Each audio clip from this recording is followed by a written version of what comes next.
এই রাস্তা দিয়ে প্রতিদিন 5 থেকে 10টা স্কুলের বাচ্চারা চলাচল করে এবং 5 থেকে 6টা গ্রামের মানুষের চলাচলের প্রধান উৎস এটি।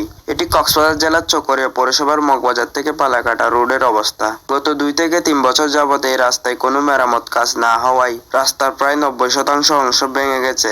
এমনকি কিছু কিছু জায়গায় বর্ষাকালে হাঁটু সমান পানি হয়ে যায়। এই পানির কারণে স্কুলের বাচ্চাদের হাঁটা চলা কষ্টকর হয়ে পড়েছে। এই রাস্তা দিয়ে প্রতিদিন শত শত মানুষ চলাচল করে।